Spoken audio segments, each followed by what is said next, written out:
Hello दोस्तों, आज की कहानी का नाम है चोरी का फल। किसी गांव में एक किसान रहता था। उसके दो बेटे और एक बेटी थी, मोहन, मदन और श्यामा। तीनों हर रोज गांव के बाहर स्थित स्कूल में पढ़ने जाते थे। किसान अपने तीनों बच्चों को बहुत प्यार करता था। उसका सपना था कि उसके तीनों बच्चे पढ़ लिख कर अच्छे और बड़े आदमी बने। तीनों बच्चों को नारियल के लड्डू बहुत पसंद थे, इसलिए माँ ने घर पर ही नारियल के स्वादिष्ट लड्डू बनाकर रख दिए थे और रोज स्कूल जाते समय उन्हें एक एक लड्डू दिया करती थी। माँ ने तीनों बच्चों को समझाया था कि उन्हें हर रोज सिर्फ एक ही लड्डू मिलेंगे। एक से ज्यादा लड्डू रोज खाना सेहत के लिए हानिकारक हो सकता है।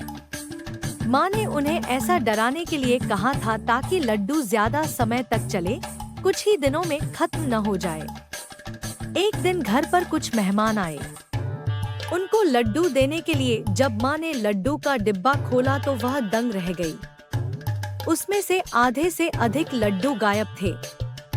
माँ तुरंत समझ गई कि उसके बच्चे लड्डू चोरी करके खा रहे हैं।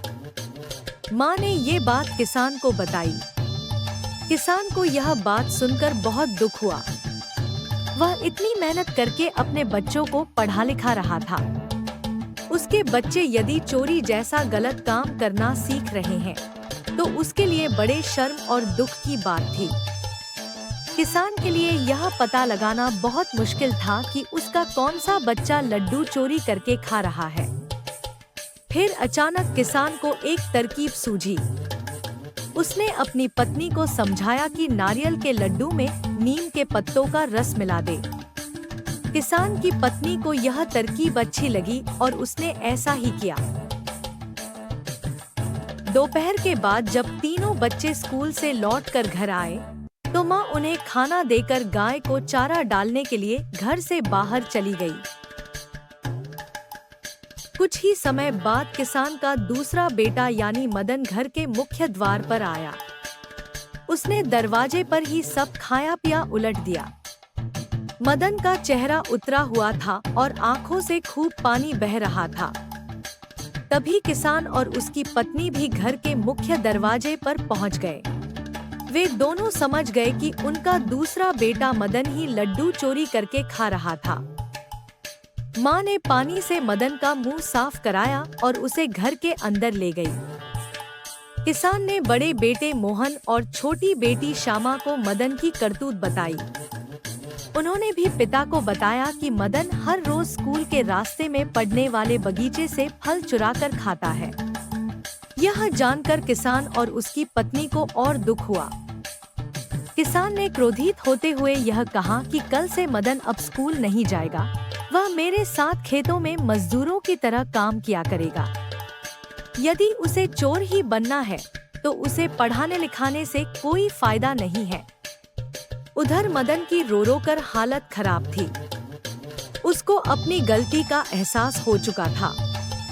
उसने अपनी गलती स्वीकार कर ली।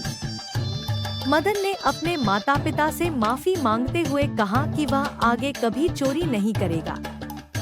पिता ने उसे समझाते हुए कहा, देखो बेटा, चोरी करोगे तो अपमान ही मिलेगा। यदि सम्मान चाहते हो तो अच्छे काम करने पड़ेंगे। अब तुम्हें खुद फैसला करना है कि तुम्हें अपमान चाहिए या सम्मान। मदन ने निश्चय किया कि वह अब ऐसा कोई काम नहीं करेगा जिससे उसके माता पिता को दुख हो या उसे अपमान मिले। उसकी प्रार्थना पर किसान ने उसे क्षमा कर दिया। इसके बाद उसने कभी चोरी नहीं की। इस कहानी से हम ये सीख पाते हैं, चोरी करना बहुत बुरा काम है। इससे व्यक्ति को हमेशा अपमानित होना पड़ता है। चोरी कभी ना करें।